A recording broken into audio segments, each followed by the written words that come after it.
Welcome to DT is LA, the podcast where we explore the vibrant tapestry of downtown Los Angeles, where the city was born, where its history lives, and where the future is unfolding. I am Eloi Gerard. And I'm Danielle Wolff. Join us as we dive into the stories, places, politics, and culture that make downtown LA one of the most fascinating neighborhoods in America.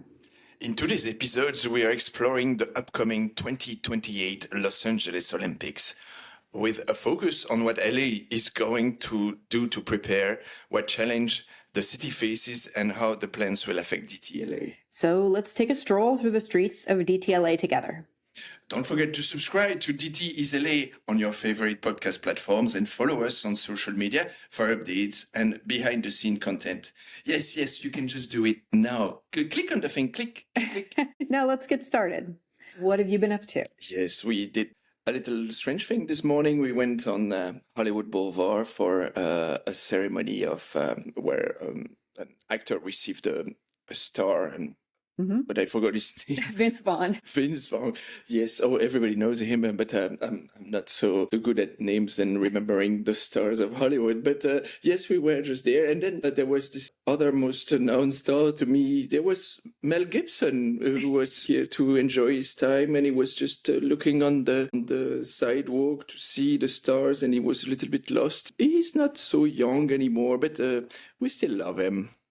Yeah, so I used to work for the Hollywood Chamber of Commerce, which organizes the Hollywood Walk of Fame, manages it. And so it was just sort of a fun treat to go down and go to one of the ceremonies. I hadn't been there for a long time. And so we got to see Vince Vaughn, and Peter Billingsley spoke, who was Ralphie in The Christmas Story. Just, his family was there and a few other people. And it's just a fun kind of ceremony to see how they inaugurate the new stars.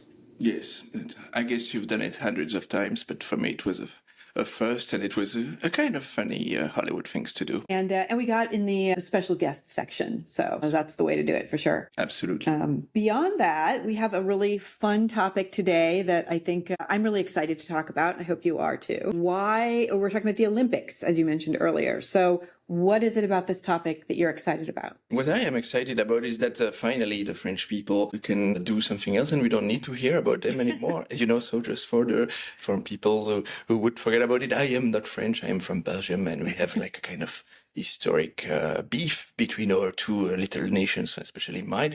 So we love to make jokes about French people. And then also the real reason is, of course, because of the neighborhood where we live in downtown, there will be a lot of things happening. And I want to understand a bit more what will be the impact of the Olympic Games on the neighborhood, what the impact before the Olympic Games, during the Olympic Games, and then what will last after the Olympic Games. And I'm excited about talking about this because, we've known it's been coming for a while, but now, as we're recording this, just last night, Paris handed off to Los Angeles. And so we're next. And it's, kind of ramping up the plans and the anticipation. It's been interesting to hear people here talk about it because even though, as we'll discuss, we've had two very successful Olympics here, there's a lot of worry that there's going to be traffic issues and all sorts of things. So we want to talk about some of the challenges and some of the plans and, and hopefully sort of understand where we are and what's coming. When I was in Paris for just one day this spring, when I was traveling, and there was a lot of construction going on, and everyone I talked to was all like, not looking forward to the Olympics, worried about the traffic, worried about the people. And then it turned out to be, from everything I've read, a huge success, and people really had a great time. So I think there's always this anticipation of problems for the Olympics. And then, if it's well run, which LA has proven it can do, it's a great event for the city. Yeah, let's get into it. Yeah, absolutely. So actually, let's start with a little bit of history, just to kind of give us some context. Yeah. And talk about when LA has previously held the Olympics and how that went. We have a long history into that. We are not newbie in Olympics. And we are famously very good at doing it. But the first Olympics we had were in 1932, and they were one of the first Olympics to institute a few things that we now know as traditions. There was the first Olympic Village, the first medal ceremonies where people would get up on the podiums and they'd play their national anthems. And it was the first Olympics where they limited it to about 2 weeks. Before that, it had been a several weeks, kind of summer-long event. And so this was kind of one of the first modern Olympics that looks like we expect the modern Olympics to look like in Los Angeles. And the first Olympic game of the new era was at the beginning of the 20th century. 1996. 1996. So we are really still close to this new era. So. Yeah. And the opening ceremonies were held at the Coliseum. Downtown, which was already built. It had been built in the 1920s, so they didn't have to build a new venue for that. And it was, by most people's measure, a very successful Olympics. So that sort of set the stage for LA as a host. And then a lot of people who are listening may remember the 1984 Olympics. Why don't you tell us about those? Absolutely. I don't remember it because I was a child, but I can talk about it. The Olympic in 1984 were coming after a few failure in Olympic Games. For a lot of people, it was not really sure if these Olympic Games would work or would be profitable. There was no great vibe around this type of things.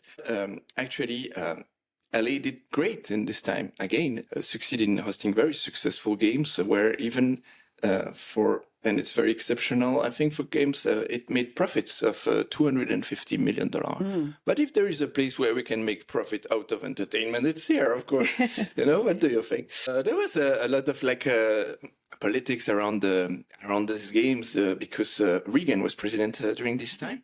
So it was the Cold War, and a lot of countries from the Eastern Blocs didn't come. For the show, we had John Williams. You remember John Williams? Of course, yeah. The Olympic theme that he wrote. It is there. So it's very known, and he got a Grammy for that. So of course we put a show around that. And another fancy things around the show was someone who flew with a jetpack. So you remember a few days ago we've seen Tom Cruise in Paris flying or coming down from in the stadium. So I guess in 84, the guy with the jetpack was Tom Cruise before Tom Cruise. But it was not him. So this game was quite successful in LA in 84. There was actually a kind of art festival for 10 weeks. Oh, okay. Where you had all of our big institutions, the MoCA, the LACMA, LA Phil, a lot of, all of these serious people who put together kind of shows where there was a lot of dance performance, I guess theater, and this kind of things. And then I checked a little bit about this idea of Pharrell Williams and to understand it's not really related to that. Actually, what he suggests is that to come back to something that was done before 1948, which was a real competition for art. So where you would have a competition for architecture, for sculpture, for painting, a different type of things, and then you would receive a medal and Olympic medals. And it looks like there are some ideas to reinstate this type of things also now. And it makes sense because we are obviously a city focusing on creativity. So I think it would be great to do that. Yeah, that would be great, especially because so much of that industry is downtown, artists and studios and things like that. So. And about downtown, this is a kind of great time that you checked how the Olympics were connected to some institution that we have downtown. Yeah, so I think you've probably heard us mention, or maybe you're familiar with the Los Angeles Athletic Club, which is downtown here on 7th Street. And they have a long history of involvement with the Olympics. They have sent athletes to Olympics, many Olympics, including even before the ones here in 1932, 1920s. In 1948, the athletic club sent the largest number of athletes of any institution in the U.S. to the London Olympics. I read that. And they have an Olympic-sized swimming pool. So there have been a lot of Olympic athletes who have trained at the athletic club. And in fact, in the lobby of the athletic club, there's a statue with the names of all of the Olympic medalists who have been members of the club. This is a bit strange to me because in different countries in Europe, the sports would be a kind of a national club, So you send, for me, the Belgian national team in athletics, And so I was like, how can it be connected to a private athletic club in Los Angeles where how does it work? Does it mean that some people of the national team are actually practicing and training in our club Yes, here? exactly. Yeah. Especially because we historically haven't had national training programs or centers for a lot of sports. And so people will be training on their own or at a local institution. And unlike, some countries where the government will fund training programs and residential programs. So the athletic club has an Olympic-sized swimming pool, so they've had swimmers who have trained there. And in fact, they have their total medal tally, if you go to the club and see the statue in the lobby, is 97 medals for the members of the athletic club, including 47 gold medals. So we'll put a picture of that up in the show notes because it's kind of cool. This is huge. So you are a member of the club. So you for the next Olympics, which disciplines are you going to compete in? Swimming? Is there Pilates competition? That's my exercise of choice. But maybe I'll pick something up. Let's kind of turn to the upcoming Olympics and tell us a little bit about what we're expecting and the venues and what's going to happen here in LA.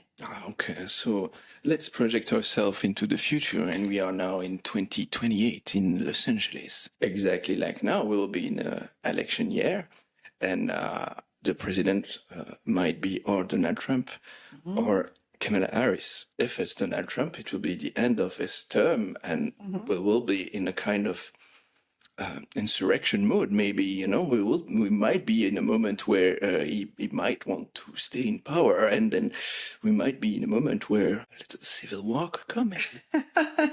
We don't know, maybe. But let's see. If everything is fine, at least and he's in power. At least I can imagine that he would help Russia to have a little bit more medal and authorize them to continue to, to take some drugs to improve their. You think they'll overlook the doping scandal? And of course, why not helping Vladimir Putin? He's done it before. He could do it. What about the golf competition? Oh yeah, he'll probably offer to host it at the. He will play, of course, and he will win. Of course, he will win the golf competition of the Olympics. With the winner will be Donald Trump himself. No, we know he's cheating all the time at golf. No, yes, and then how are we going to accommodate the VP Vance? GD Vance.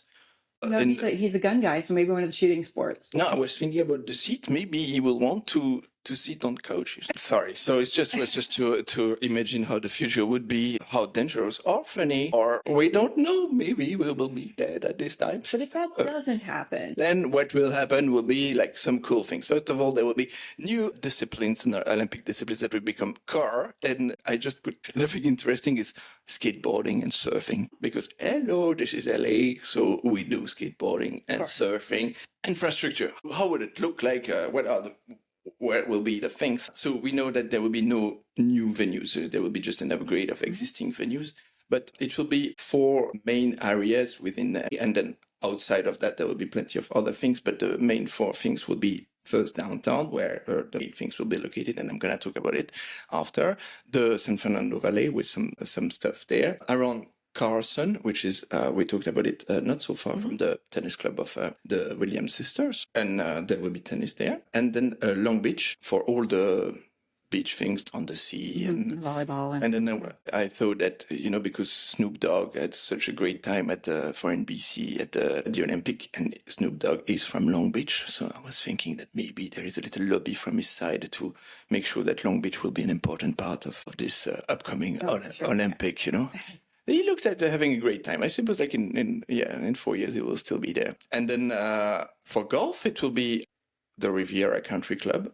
And again, maybe, or it will switch to the Trump National Golf Club, which is here too. He does, I know. He's got a place here, California, so. Yes. That's the big, for the big infrastructure of the things. But here, what we are interested in is really what's going to happen here in downtown. And there will be a kind of 3 main area for downtown. The first one is the USC and Expo Park, which is slightly outside of downtown, but it's in our area, where you would have, yes, like you said, the Coliseum that was built in the 20s and could host again the opening or closing ceremony. It's competing now with SoFi Stadium, SoFi Stadium, should we say? There is I didn't know there is a swim stadium there also that was built also in the 30s. So it looks like everything that we built for the very first Olympic game. This is why we say we don't have to build anything, because 30s when we did it, we built everything for all the upcoming Olympics. So we can do it for. And they were built so well that we can keep using them. Yes, there will be a lot of things in there and at USC, and then there will be the USC Village, which will be for media. So this is where all the journalists worldwide will come, and so this is where we're going to ask them to not look at some specific area. And USC is very beautiful, so we will hope that all of these journalists, because they will not be able to have a car, they will not be able to come and to take photo of Skid Row or dangerous area where it would not be good for our reputation. So this is for USC. LA Live. Of course, LA Live is like vibrant, like every day more. I find there is more and more people going there. I'm really living next to LA Live, so I see it like it's working so well there, except for a graffiti building that is next to it, and we hope that this graffiti building will be repaired for the Olympic Games, finished. Yeah, we should talk about the graffiti buildings in an upcoming episode. It's a whole interesting story. The story about the graffiti building. But right now we're just bringing a little bit of suspense about what it is, for our audience. What it is, yes, we will talk about the graffiti building and the mystery of that. But around LA Live, you have the convention center that will be upgraded, and there will be an extension to it. I think we will increase the size of it by 50%. So it's already a very large space, but it will be even bigger.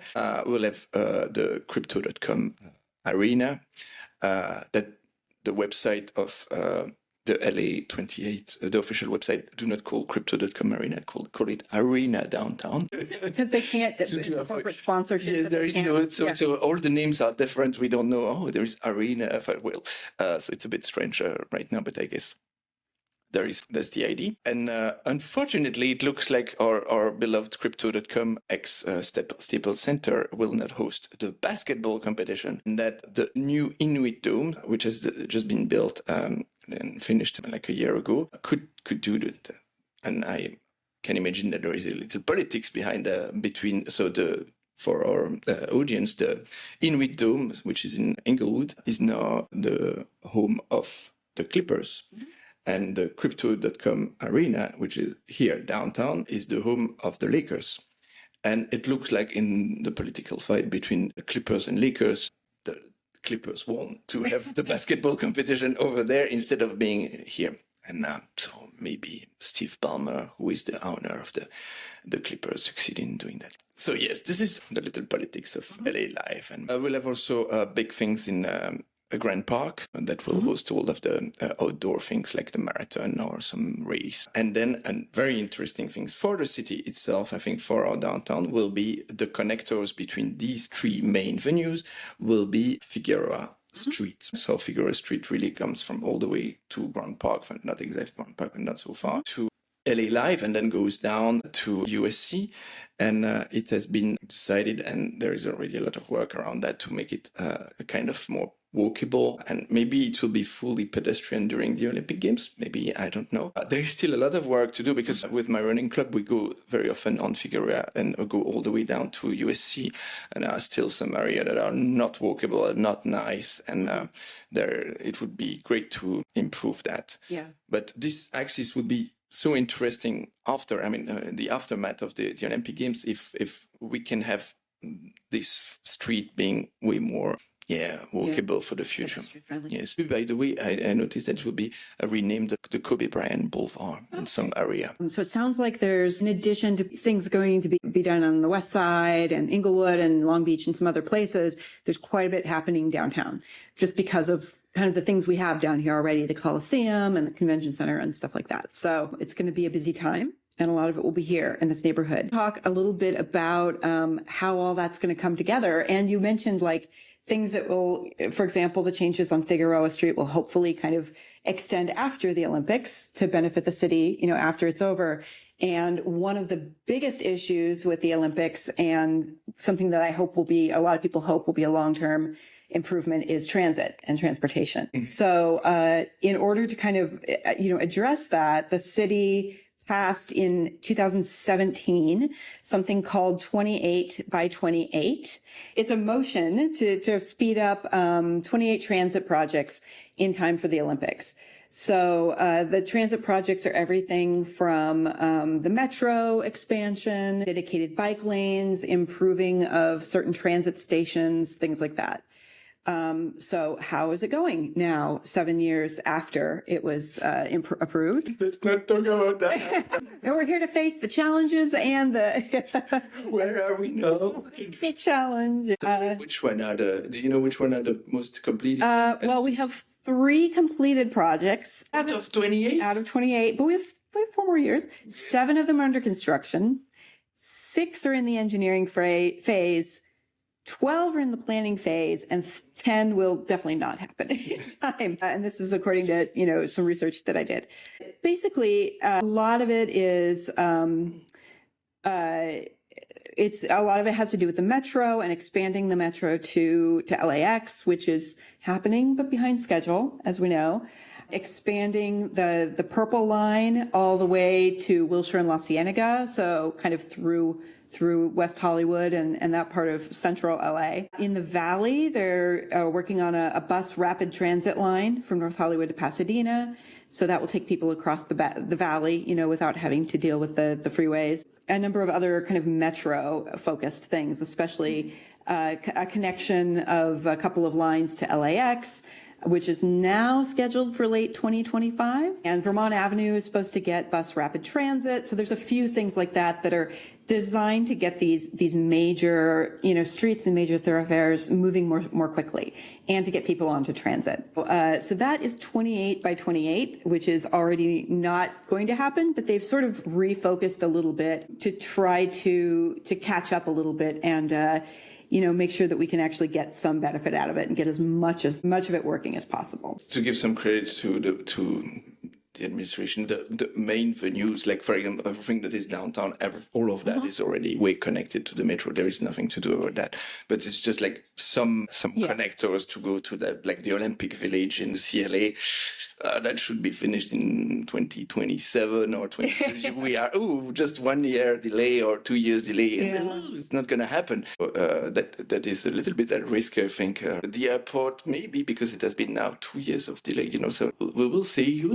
Well, hopefully now that the handoff has happened, people know that we're next. It's coming. There's no kind of time buffer of, thinking about some other city. They've got to get the pressure turned up to make it happen. Hopefully it'll come together. When I was living in Shanghai, I lived in Shanghai 10 years, the metro expanded drastically. It was gigantic work. And then they were scheduling the opening of a line, 5 years in advance. And the line was always opening exactly at the date being scheduled all the time. But the service would start, it starts. And I was so impressed by the efficiency of the Chinese infrastructure and not really understanding why in Europe or here. Because here is like Europe, we were very bad at this type of things. It's always getting so slow and with a lot of delay. And then there is it will cost more, like a few $100 million. We don't know where this money is going. It was a bit strange, but we're going to get there, no? Yeah, I think they are on track to do the major improvements that they need. So we'll see. That'll be an interesting story to follow over the next few years. Let's talk about security. Yeah, tell us about what's the security situation. Because these events, it's national special security events that the Homeland Security, the Department of Homeland Security is assigning and decided that this is very important. So all the big important event like the Democratic National Convention, for example, is also this type of critical events. So there will be, of course, reinforced security. And who is in charge of that? It's going to be Secret Service. Is it? Okay. Yes. So, these people were protecting Donald Trump. Who did such a great job. We feel so safe now. Yeah. So, yes, it should be okay. No, but I guess, the Olympic Games, there was no attack on the Olympic Games since Berlin in 72, no? I think. Yeah, they've been, there was something in Beijing, but it was not really a terrorist attack. It was an individual. An individual, that could be crazy. We can see that. That could happen anywhere. Here we could see. Yeah. And then we could also be wondering how the enforcement of this security and LAPD. So maybe they will hire policemen also, because we don't have really a lot of policemen in LA at all. I don't want to worry any of our international friends who will come here. But do not expect to see policemen in the street like you would see it in any in the world. They are very absent to make sure that gangs stay in power. Oh, sorry, I go too far. But we could imagine for a lot of the most vulnerable people and homeless people, they could be quite harassed by this new security force, and who would force them out, because we will have probably some homeless people at this time. Yeah, it's always, they want to keep the game secure, but on the other hand, you don't want to let that, become an excuse to target vulnerable people. Yes. So, yeah, it could be the case. How will be the traffic, as we call? No, how will be the transportation then? So this is maybe the biggest issue that people are worried about with these Olympics, given that LA is a city that's so reliant on cars and freeways, and, that people just accept that there's a lot of gridlock and you're sitting in traffic a lot. How are the Olympics going to work when all these extra people come from all over the world?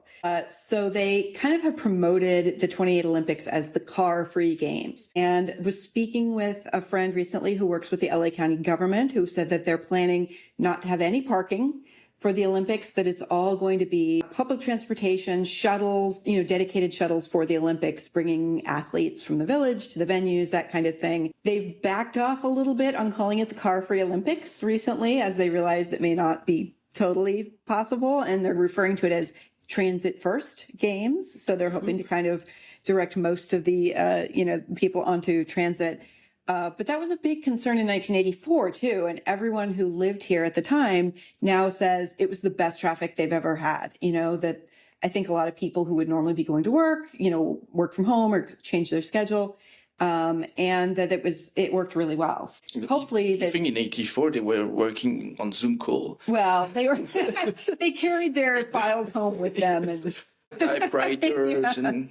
But there was no metro in 1984. Yeah. Now that we have a little bit more transit infrastructure, hopefully it'll be better. But did you know that a friend of mine made me look at it, and there in the world, all the major stadium, like in Paris, the Stade de France, the main stadium, has no parking. It has no parking because people from Paris, they will take the metro to go there and to come back. So you have, it's normal for a large city to actually not have parking for that, because for a lot of people just going, they go to the stadium maybe once a week or once a month, so we have to move outside of this car culture and be used to, of course, it's Sunday afternoon, we can take the kids and we go to the metro. Of course, the metro will be perfectly safe. It's very safe on Sunday afternoon, right now. And then you come back. It's like there is no reason to not do it. The whole world is doing that. Why not LA? So, I think that the car-free games is highly possible. I think it's possible, especially if they get the infrastructure into place to move people around efficiently. And one way they're doing that is by having dedicated bus lanes and closing some streets to only bus and shuttle traffic for the games, and then keeping some of those lanes as dedicated bus lanes after the Olympics are over, so that, we can continue to move people faster. They're expanding train options, a lot of them running through downtown, which will be good for us when the Olympics are over. They're doing a lot more kind of updating of stations and lines, and just making it more efficient and ability to move more people more quickly, more safely. Yeah, okay. I'm happy that Karen Bass, in French they say Karen Bass. Yeah. But I think it's a bold move. Of course, she will not be the mayor this time, so I think she already said she will not seek re-election. I think so, yeah. So she doesn't care. But I think it's been involved so much, but yeah. But that's the plan, and we'll see how it works. I think it's the thing that a lot of people are really worried about, but it's also always a worry in LA. And then it works out. So I am cautiously optimistic that we're going to, get some of this stuff taken care of and make sure that people who, for example, need additional accommodations for disabilities and that sort of thing are included too. Because after the Olympics, just like in Paris, is the Paralympics start right after that. So we're going to have another group of people coming for those games. So making sure that we've got transit that's well set up for that is important as well. And so many things are not, how do we say, ADA compatible? Yeah, ADA. Compatible. So much to be done there, I think. But we should do an episode at some point about, the accommodations that exist in downtown, because it is frankly one of the best neighborhoods in LA for that. And, I've talked to a couple people who live down here who use wheelchairs and things like that. And they live here because it's a neighborhood where they can get around. So we'll deal with it. Definitely something to keep in mind for the Olympics, for people who are coming both for the Olympic Games and the Paralympics, and making sure everyone can get around.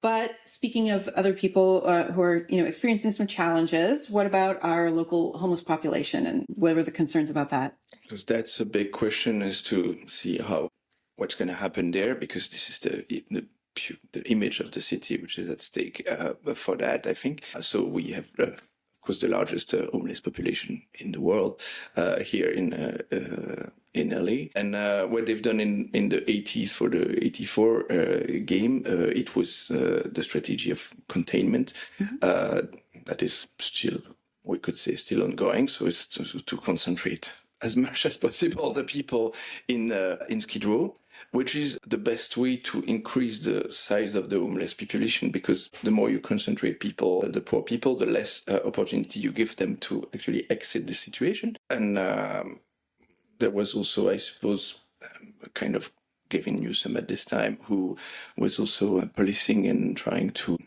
clean the street, as we say now. And I guess it didn't work very well. And we can imagine it will be again the case, because the policy that we have in place now, the Inside Safe program of Karen Bass, even if it's like giving a very, very tiny improvement in these things, and the homeless population is like decreasing by few. But if we continue this way, there will be no change in 4 years. It will be exactly the same. There are only two things that can help to solve this solution, is that to rezone some area to allow people to live, and to reassign offices or commercial buildings into housing. This is happening now because of the change in the zoning code, or to allow more owners to build more buildings, because we just need way more units and way more apartment. And on that side, there is no change. So the number of units and apartments in 4 years should probably be the same. So the situation should be actually the same. What about, speaking of housing, what about the situation with Airbnbs? Yes, it was a huge topic in France, thanks to, because I speak French, I read, every day I read Le Monde, so I read the news, the French news. I have many French friends, of course, I love to tease them, but I love them, of course. And then there was a huge speculation in Paris about the Airbnb. So a lot of people actually, bought an apartment just before the game, and counting on the fact that there will be a lot of demands for Airbnb apartment during this time. There were so many people doing that actually the offer was way bigger than usual time. So it created actually a decrease in price for a lot of them. Yeah. And for a lot of these people, they were coming as a first landlord, putting their things on Airbnb. They had no experience how it works. If you need to, it's a different job, as you have renting on Airbnb. So for a lot of them, they didn't rent it at all, they could not find, so they bought something quite probably expensive, and then they were hoping that for 2 weeks, like a sheikh would come into this apartment and would rent it for $1 million or whatever. None of that happened. So we could imagine that it's not going to be the same situation, I think, for LA, because but we already have a lot of hotels and a lot of Airbnb, but you would say Paris too. But I don't think that the Olympic Game is actually bringing that many people to change structurally, during these 2 or 3 weeks. They really think that 100,000, or I don't know how many people does it bring, but not more than a few 100,000. It doesn't change that much on the size of a city like Paris or here. I don't think so. So yeah, I guess the impact will be very normal. And I guess also we are imagining that the transportation will be crowded and so on, but no, it's not so many people. It's not like doubling the size of the city, it's just like a big event. And we see even at the convention center almost every day here, it's not like there's no big change. I still find a place in a bar, in a restaurant next to it, it's like, so I'm not sure it will have a strong impact about that. But one more thing I wanted to mention that, is a concern that I think people haven't really been thinking about is heat. The Olympics happen in late July, which is kind of the beginning of our warmest time of year here in LA, which lasts usually until September, October. But even in Paris, I was watching the finals of the women's soccer competition, football. Use the appropriate word. Right. Football. Football. And they were taking cooling breaks, even in Paris. And so, it's typically much hotter here, and 4 years from now, who knows how hot it will be. So not only are we in a climate that gets very hot, both for the athletes and also for visitors who are going to be out in the sun and walking around, but LA doesn't have a lot of great shade. We are not a city that has a lot of tree cover, and the trees that we do have that have been planted historically are, a lot of palm trees that provide no shade. It's been an issue outside of the Olympics too, but now it's starting to get some attention because, when people come here, we want to be able to make sure that people stay cool and healthy and don't, die of heat stroke on our streets.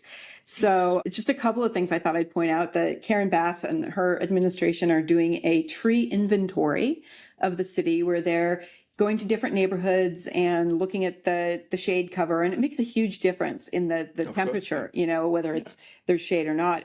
So they're kind of taking stock of the locations and species and the size and what trees are there and might need to be planted. Obviously, in 4 years, you can't grow a tree from the ground up, but you can. It's be too small in 4 years.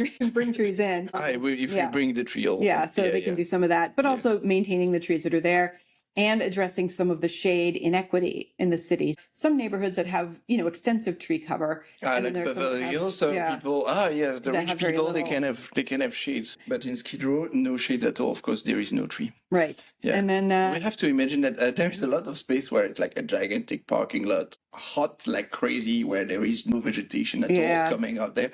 This was not a great idea. It increased the temperature. This is why in downtown the temperature is higher than in Santa Monica also. It's because of we have no trees and then we have this gigantic parking lot, and this is horrible. We need to destroy that. Although the benefit of being downtown is that we have all the tall buildings, so you can stay in the shade a little bit easier. But there are some places not far from here, like on Figueroa, you were talking about, it's not very pedestrian friendly, where there's just, it's a big wide street. You're not getting shade from buildings and there's very little shade from trees. I agree. And the other place that's an issue is at bus stops and transit stops. Of course, yeah. There'll be a bench maybe, but there's very little, if no, shade cover.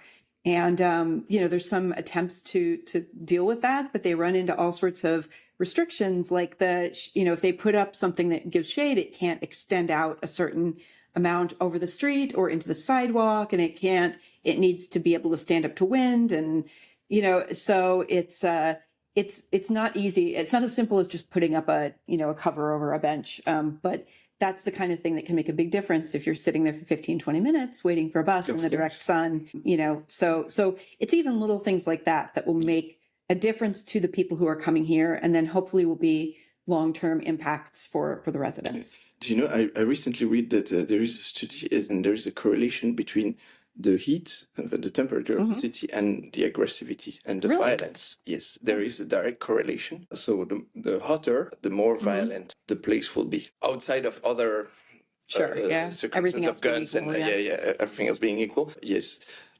And that's why maybe here it would help also to have a little bit more shades and calm people down. But it looks obvious, of course, when it's hot. People are outside and they can be a little bit more aggressive. And yes, so there is a connection between that. So we need also trees for that and shades. A little bit of water, running out, like a little river that would cool down. A little bit of like Broadway or something. A river on Broadway. Eloi.